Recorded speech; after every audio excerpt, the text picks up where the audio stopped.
Salam alaikum sama gars, it's your boy Rinse aka Maze. Donc on est là pour une nouvelle vidéo d'un artiste qui fait en fait beaucoup de polémiques. Une vidéo qui fait un peu de buzz, je ne l'ai pas encore vue. On va la voir ensemble pour donner nos impressions, faire des réactions à chaud. Donc la vidéo c'est Omzo Dollar aka Dollar Valley aka Misatsu Mieze aka Rapman aka Mam Premier. Donc sama gars j'espère que tout le monde se porte bien avec le confinement. Restez safe, donc affaire yi mu ngi évoluer, am na yaakaar que ni ça va aller.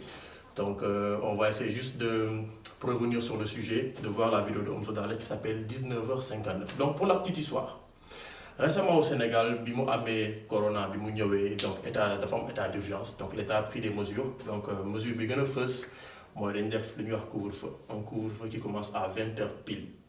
Et 3 premiers jours couvre-feu bi jëfi métti na trop, amoon na ay bàccante, gis nañ fi ay taximan yu wàcc seen taxi di daw, ay Tomé Jerry, ay ñoom Usain Bolt, Ami Mbacké Thiam. En fait c'était terrible, c'était terrible. Bon, sama gars, c'est juste pour rigoler, hein. On n'est pas là pour prôner la violence. Y a des choses qui ont été faites, c'est vraiment regrettable, mais j'espère que ñëpp jàmm au final. Du coup, pour revenir en fait sur le sujet, Omzo Dollar, bon, récemment, la petite histoire c'est que récemment il a quitté KZ. On l'a vu sur Sony, après les Universal Music Africa. Donc pour ceux qui ne connaissent pas, Universal Music c'est en fait un big label de production de musique là. Donc c'est des Américains, mais aujourd'hui c'est possédé par beaucoup de Français. Donc en fait ils ont ouvert une filiale qui s'appelle Universal Music Africa, donc pour des artistes africains. Et donc Omzo Dollar faut le rejoindre depuis peu. Et ça en fait c'est son premier clip Bimfo Dougué. Donc ils l'ont appelé Vendredi 16. Et je précise que Vendredi 16 c'est pas un film d'horreur les gars. C'est juste en fait un concept de Universal Music Africa. Les vendredis souvent ils mettent en avant un artiste. Donc l'artiste est posé sur 16 bars. 16 bars c'est 16 mesures, c'est comme 16 lignes de texte. C'est une manière d'écrire dans l'hip-hop. Donc c'était juste ça. Et acte 3 c'est que je pense Omzo Dollar c'est le 3e artiste. Il y a eu Tenor qui est passé en premier. Après il y a Elon Bouboune Kif No Beat, les Ivoiriens. Et maintenant c'est Omzo Dollar. Donc 19h59 pour dire que c'est à 1 minute de 20h, à 1 minute de Bachante. Est-ce qu'il n'est pas intelligent Omzo Dollar? Boy, bandit là quoi. Donc sans plus tarder, on va voir la vidéo et voir en fait. Est-ce que vous êtes prêts? Let's go.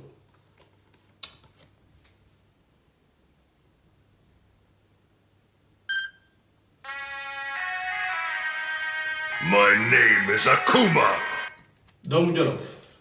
Apparemment, ils ont bossé avec Domou Jolof. Donc, en fait, Domou Jolof, c'est une structure. Quand ils organisent beaucoup de soirées, c'est une structure de production aussi. Donc, c'est des gars de chez nous. Ils sont discrets, mais ils font quand même un travail dans l'ombre. Je pense pas récemment, mais à Idiamono, ils avaient eu, je pense, la tournée de Viviane, la tournée de Chomsek aussi. Donc, ils sont là depuis longtemps quand même. Ils sont en France, au Sénégal, donc ça fait plaisir en fait de voir une non-structure qui bosse avec des gros labels pour faire des trucs comme ça. Donc shout out to Domou Jolof, on va voir.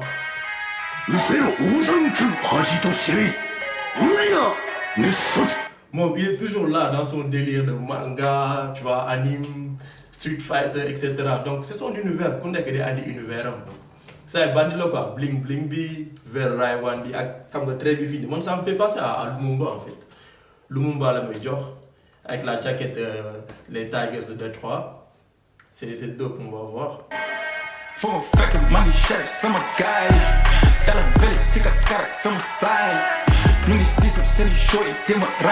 Mon toujours il est dans ça, il faut que nous big up gars mais c'est Cap Karak, Amitié 3. Et du moment que ça me défend, il y a beaucoup d'artistes qui le font, mais ça fait toujours plaisir parce que d'ailleurs on a un lien Bingham York, ce gars, ce corner, ce checks et voilà, c'est cool.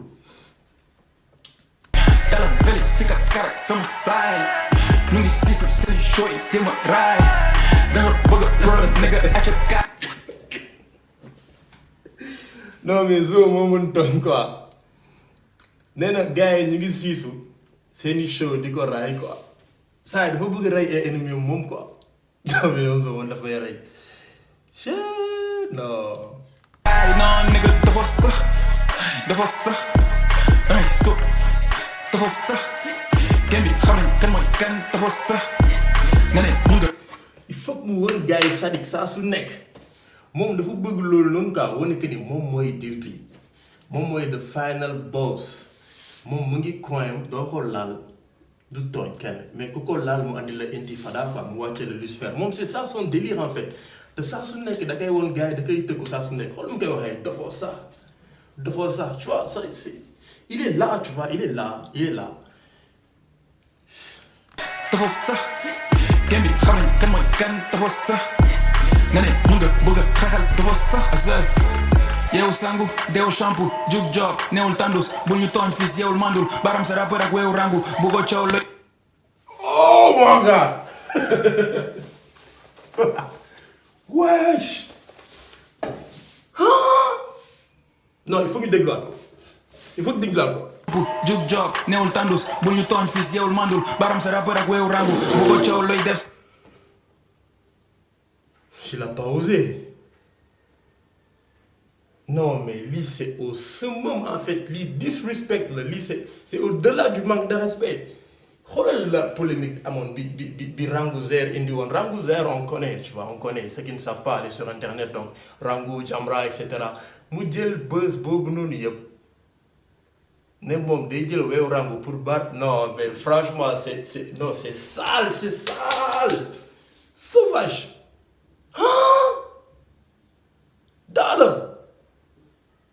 ay jamono gars yi jël nañ fi ndelu abaa bi tamu tangee ko léegi da jël Rango en fait non je m'y attendais pas quoi. jug job neewul tandus bu ñu tooñ fis yeewul mandul baram sa rappeur ak weewu rangu bëggo coow looy def sama yoon ñeesi 10 ngay def sama yoon bin faal indi ñaari rappeur def si tuuti fit def si ma yow da. non bin faal bu El Hadj Keita la bin faal bu El Hadj Keita woy moom la jël. il faut que ñu delloo ko dégluwaat. looy def sama yoon ñeesi 10 ngay def sama yoon bin faal indi ñaari rappeur def si tuuti fit def si ma yow dama yokk la ni wér. saa yi firiir na ñaari rappeur.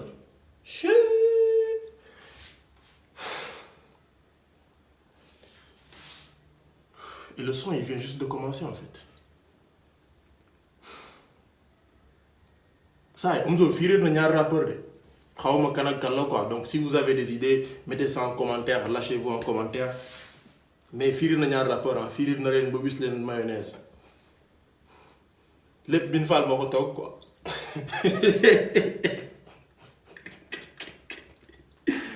non man gars mi daf ma jaaxal quoi kii nu muy bindee dama xamul fa lay jëlee inspiration bi man ban façon moyen la yor Omzo Dollar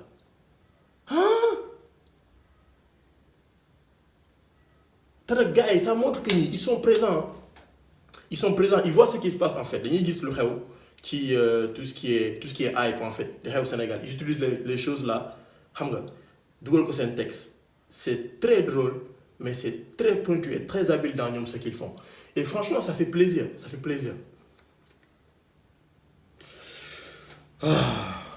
ñeesi 10 ngay def sama yow bin faal indi ñaari rappeur def si tuuti fit def si ma yow dama yokk leer ni weeru bëccëg flow bi daa feebar masque lay dox xonto mais déggal ma loolu dama yokk leer ni weeru bëccëg c'est des choses que tu vois jamais en fait moom il est toujours là pour montrer que li muy def c'est lui doo ko gis fenn dama yokk leer ni weeru bëccëg kenn du ko gis bu ko gisee éclipse la te loolu ñëppay génn xool ko Omzo Dollar il a une manière en fait Omzo Dollar c'est un couteau suisse quoi maanaam bi c'est un couteau suisse saa yi ni muy bindee al indi ñaari rappeur def si tuuti fit def si ma yow dama yokk leer ni weeru bëccëg flow bi daa feebar masque lay dox xonto mais rab nga foog ne ay dragon ñuy sëkk mais rab nga foog ne ay chinois ñuy sëkk show yu fees flow yu bees yoonu guerre doonu xeex loo si def xol bu jeex mel ni crédit coup 2 may rappeur de rêve bu Freddy Cougar chaque line mat na quarantaine sama ange guerre bi comme ay parenthèse bëri MC yu am problème de cœur même suñuy respecté quarantaine toog leen seeni kër togg seeni kër yi jox loxo bu corona moo gën nuyu yenn rappeurs yi non c'est bon non c'est bon non c'est bon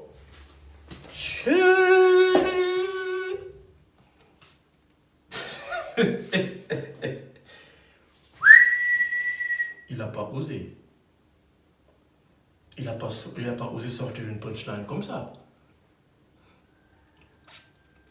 sauvage non c'est sale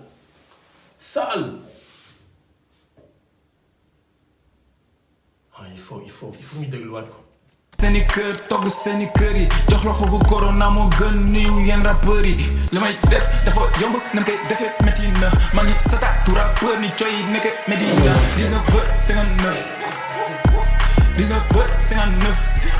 ay force de frappe force de liif force de frappe force de liif say jole masi génne sama team kon kun dictature Corée du Nord music King Jong-un ne wo fekk maa ngi cher sama gaay tala veli sika karak sama saay ñu ngi siisu seeni show yi dema raay da nga bëgg a pro nigga acca kaay non nigga dafa sax dangay sóob dafa sax kenn bi xam ne kan mooy kan dafa sax nga ne ñu nga bëgg a xeexal dafa sax.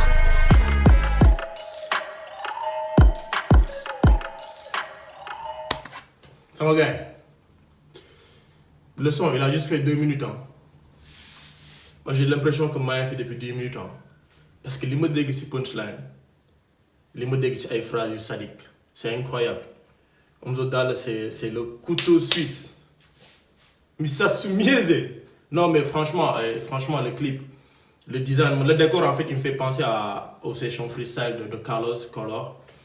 Donc, c'est très simple, mais très expressif. En plus, c'est dope, c'est magnifique. Omzo Dollar, il est là, tu vois, toujours présent, toujours, il nous sort des trucs imaginaires, des trucs nuls qu'on n'avait jamais vus, que tu n'imagines même pas. Les first écoute-le ensemble, gars, first écoute-le.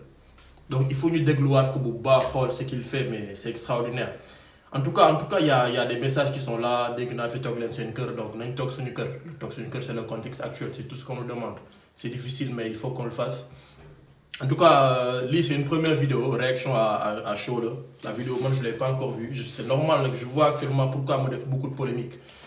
Et c'est très normal, le clip, il est sale, dope. Donc, sama gars, si vous voulez en fait que l'aventure se continue, que je réagisse à des prochaines vidéos, dites-le moi en commentaire. Donc, voilà, il faut vous abonner. Abonnez-vous, sama gars, abonnez-vous. Partagez la vidéo. Voilà, et si en fait vous avez des idées de clips que vous voulez que je réagisse, mettez ça en commentaire aussi. On va essayer de voir, voilà, et de sortir ça. Donc, peace à vous tous.